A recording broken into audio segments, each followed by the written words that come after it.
Good day everyone, we are Group 9 and we will present to you our topic about the inventory management. For the short insight of our topic, inventory management is focuses of how businesses handle, store, and control their products. It helps companies to know what items they have, how many, and when to restore. So before we start to our discussion, let me introduce you our members. So I'm Hazel Ardales together with Stephanie Grace Benliro, Nia Galano, Colleen Ignacio, and Gian Marie Matias. By the end of our presentation, you will be able to understand the basic concept of inventory and its importance in business operations and the different techniques used in inventory management such as FIFO stand for first in first out and LIFO stand for last in first out and ABC analysis, and the last is the just-in-time principles. And with that, let us now begin of our discussions. So what is the inventory management? So inventory management is the process of ordering, storing, using, and selling of a company's product. It includes the raw materials, parts, and the finished products. It also involves of how these items are stored in the warehouse and prepared for use or sale. So different businesses use different inventory methods depending on their needs. So for the example of inventory management, for example, is like in a bakery. We all know that bakery needs materials such as flour, sugar, eggs, yeast, and other ingredients to make bread and cakes.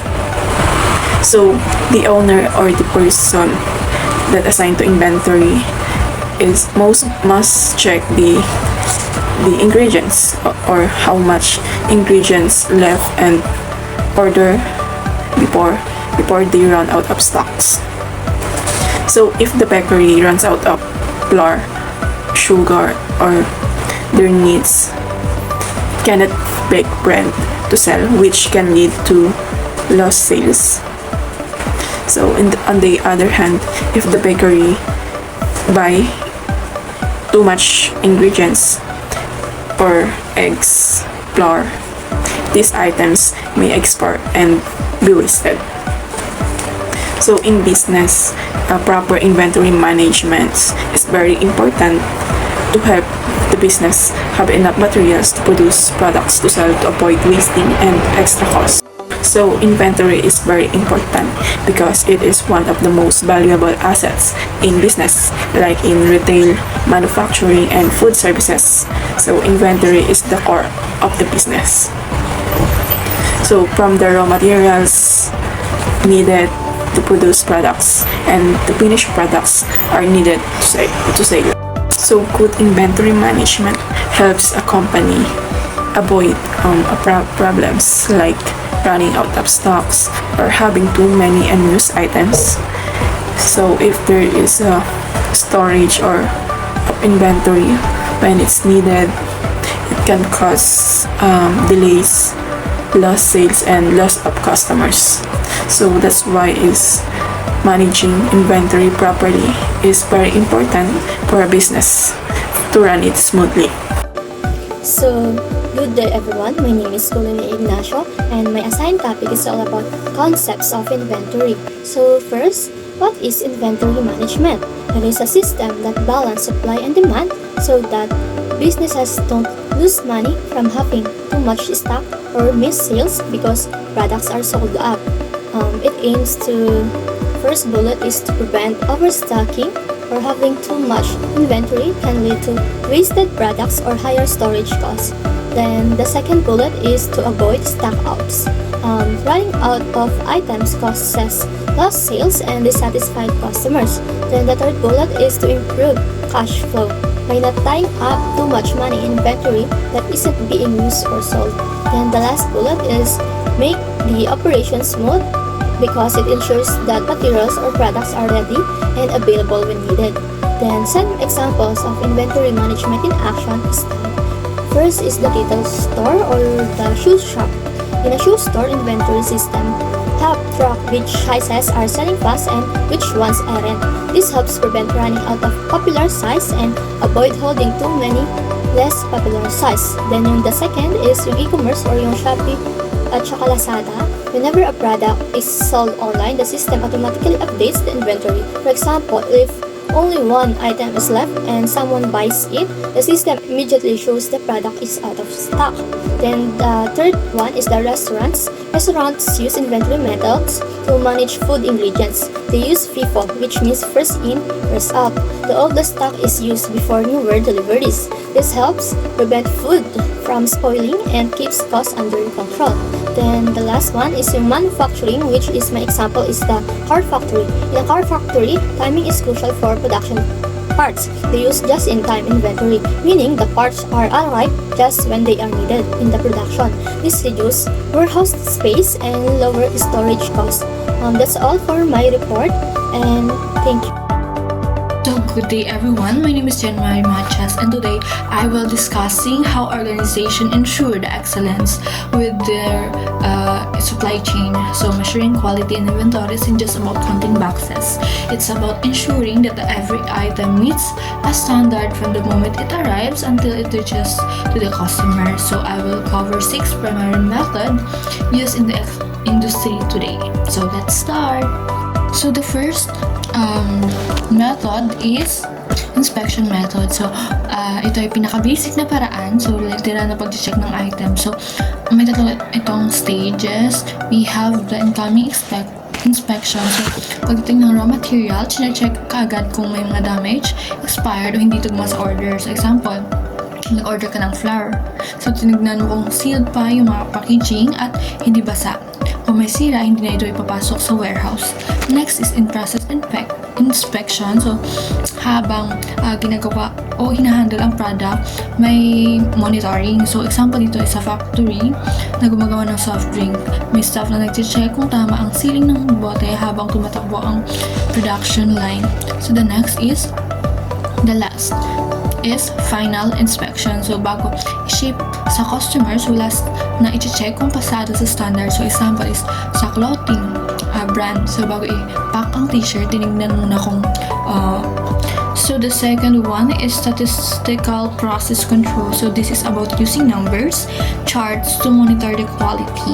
So control, first we have control charts. So these are graphs that shows whether a process is staying within a safe limit. For example, if you store foods and foods goods, so you track freezer temperature daily. So if the line on the chart goes above, so the safe zone, you know that there is a risk. So the next one is trend analysis. So instead of looking at one day, so you look at patterns. So if you notice that more items are expiring before being sold, so there is a trend showing the inefficiency. And the last is corrective action. So when the data showing something wrong, so you act. For instance, so if the freezer keeps warming up, so you repair it or change your storage method. So the third one is the key performance indicator. So the first one is inventory accuracy. Measure how closely record inventory matches the physical stock. So the next one is order fulfillment rate. So this how track the percentage of order delivered without error or delay. So the last one is rate return. So indicate the frequency of a product returns due to defect or dissatisfaction of the customers. So the fourth one is sampling technique. So hindi ito realistic na i-check lahat ng items. So meron itong mga methods na ginagamit. So the first one is the random sampling. So pipili sila ng random na item para i-test. So example, sa batch ng 500 na chocolate. So kukuha sila ng 200 random pieces para i-test or i-check kung okay ba yung product na yon. So sa acceptance sampling naman, kung pasado yung sample na product, pasado lahat ng batch ng product na yon. Kung bagsak, so reject lahat ng product. So example, sa may pharmaceutical company, kung may defect na sample ng tablets ay hindi nila ibebente ang buong. So the fifth one is the inventory management system. So dito yung napapasok yung technology. So the first is barcode scanner and RFID. So scan lang, hindi mano-mano. So less human error, mas mabilis ang tracking. So example sa supermarket, so bawat item na dumadaan sa cashier ay na-scan para automatic na babawas ito sa inventory record. So the next is automated alert system. So sa system mismo ang mag-alert kung ma-expire, damage, o slow-moving stock.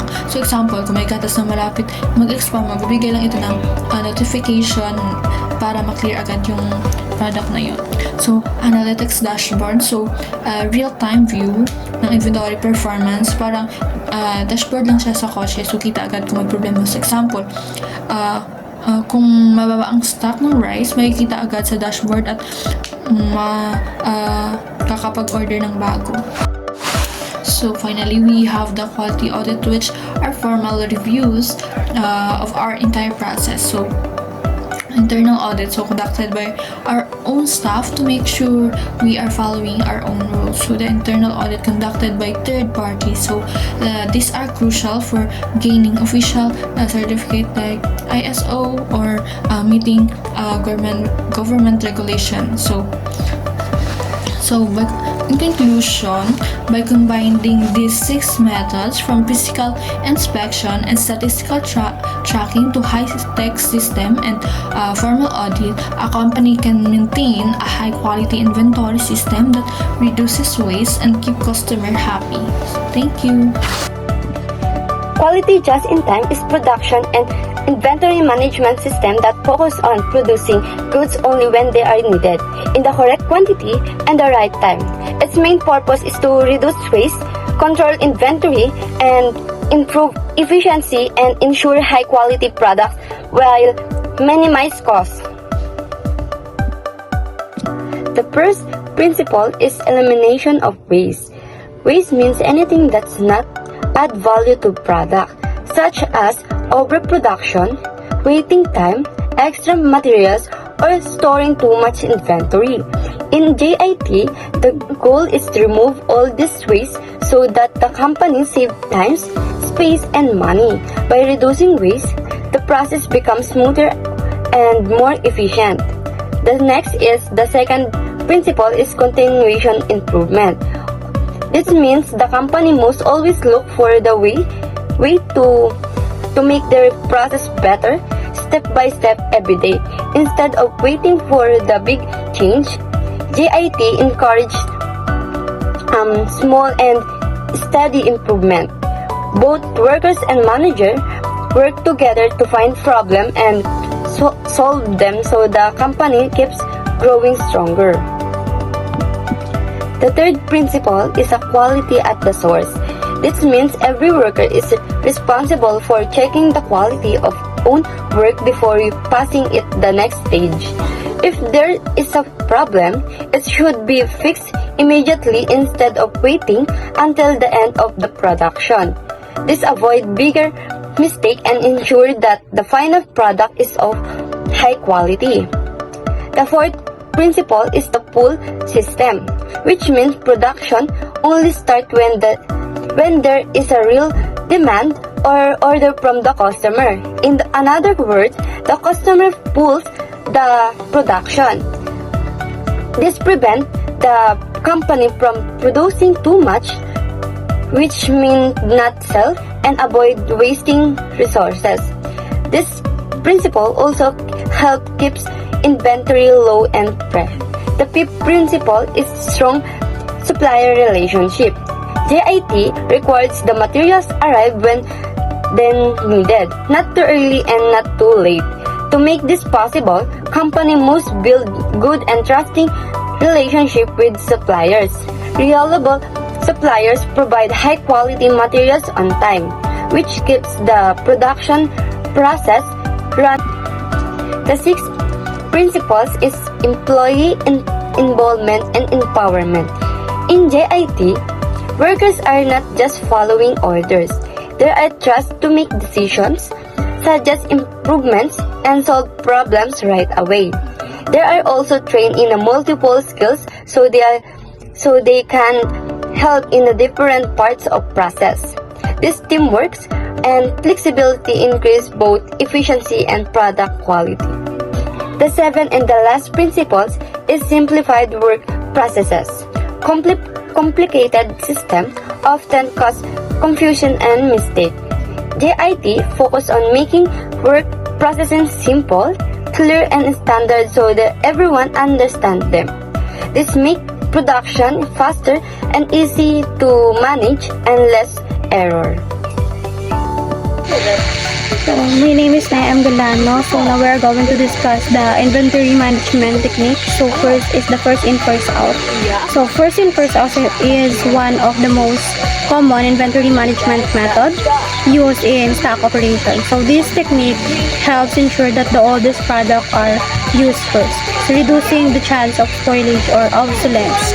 So it is a valuable method in which older inventory is moved out first before new inventory comes in. So, meaning, yung ano yung unang pumasok sa warehouse, yun din dapat yung unang maibenta or magamit. So, bakit nga ba ginagawa or ginagamit yung method na ito? So, para maiwasan yung pagka-spoilage or pagkasira, lalo na kung perishable goods yung item na meron ka. Katulad na lang ng pagkain. So, yung first in, first out, sinisigurado niya na yung may iwan sa warehouse is yung mga pinakabagong items. Next is the last in, first out. So, yung last in, first out is a method used to account for business inventory that records the most recently product items in the series as one that are sold first. Meaning, dito naman, kabaliktaran siya ng first in, first out. Dito naman yung sa last in, first out, yung pinakahuling dumating sa warehouse na stock, yun yung unang dapat na ibenta or binibenta. So, while yung mga older product, sila naman yung binibenta kapag binibenta ng buy one take one, which is often lower siya, and then nire-report as an inventory. So next is the economic order quantity or the EOQ. So this is the ideal order quantity a company should purchase to minimize the inventory cost, such as holding cost, which is yung gastos sa pagtatago. Ito yung gastos sa pag-store ng stock, katulad na lang sa kuryente, bayad sa warehouse, and then pag-list sa namanakawan or masira yung isang product. And then shortage cost, kakulangan sa stock, and then order cost, which is yung gastos sa pag-order, since kada order is may bayad na delivery fee, paperworks, and then pagpa-process. So, ginagamit ang economic order quantity formula para malaman kung gaano ba kadami yung order sa supplier. So, yung formula is Q square root of 2DS divided by H. Yung Q represent the economic order quantity, and then D is the demand, S is the order cost, and H is the holding cost. Next is the ABC analysis. So ABC analysis is the inventory management technique na kinaklasify sa tatlong category yung mga item, which is the A, B, C, based sa kanilang value and importance sa isang business. So, pinapalo nito yung Pareto principles. Yung category A, nagre-represent siya sa mga item na high value and required a tight control. Yung category B, ito naman nagre-represent sa mga moderately important item. And then yung category C, ito naman yung nagre-represent sa low value with simpler control. So this method is nakakatulong para makapag-focus yung isang business sa efforts and resources nila sa most crucial na inventory. So thereby ma-optimize nila yung control, and then ma-reduce yung cost, and then mag-improve yung inventory accuracy. That's a primary part.